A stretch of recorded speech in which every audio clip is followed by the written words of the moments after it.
जिक्र मिलता है। अगला प्रश्न है, रघुवंश महाकाव्य में किस राजा का वर्णन किया गया है? तो दोस्तों इसका सही आंसर आएगा महाराज दिलीप। महाराज दिलीप का वर्णन किया गया है, साथ में पूरे रघुवंश का भी इसमें वर्णन किया गया है। किसमें? रघुवंश में, जो एक महाकाव्य है दोस्तों। भर्तहरि का जन्म कहाँ हुआ है? दोस्तों ये भर्तहरि जी का जन्म हुआ है उज्जैन में, ठीक है। और ऑप्शंस क्या दिए? उज्जैन, सरिस्का, प्रयागराज, चित्रकूट। तो इनका जन्म हुआ उज्जैन में, और जो सरिस्का है दोस्तों, सरिस्का में इनका निधन हुआ था, ठीक है।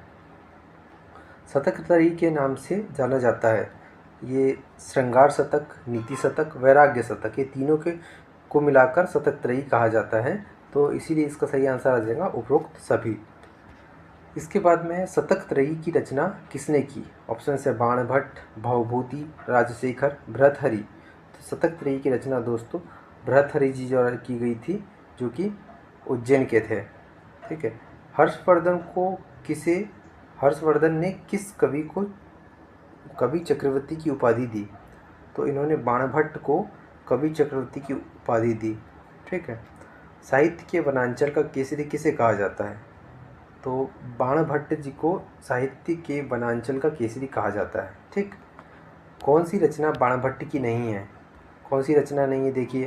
देखिए हर्षचरित और कादंबरी तो बाणभट्ट जी की रचना है, लेकिन ये जो महावीर चरित है, ये महावीर चरित बाणभट्ट की रचना नहीं है। महावीर चरित जो है भवभूति की रचना है। तो इस तरीके से इसका सही आंसर आ जाएगा। प्रश्न क्या था? कौन सी रचना बाणभट्ट की नहीं है? तो इसका नहीं है मतलब सही आंसर आ जाएगा महावीर चरित।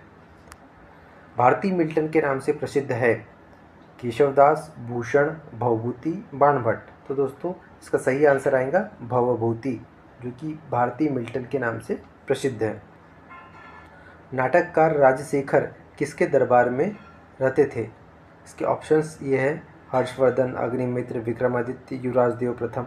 तो दोस्तों ये जो युवराज देव प्रथम है, इनके दरबार में यह नाटककार राजशेखर जी रहते थे, जो कि संस्कृत के नाटककार थे। और ये कलचुरी शासक थे। कौन? युवराज देव प्रथम, है ना। तो इन्हीं के दरबार में यह रहते थे। अगला प्रश्न है, भवभूति की रचना कौन सी है? मालती माधव, उत्तर रामचरित और महावीर चरित। जी हाँ बिल्कुल, ये तीनों मालती माधव, उत्तर रामचरित और महावीर चरित किसकी रचना है? भवभूति जी की रचना है। उपरोक्त सभी इसका सही आंसर आएगा।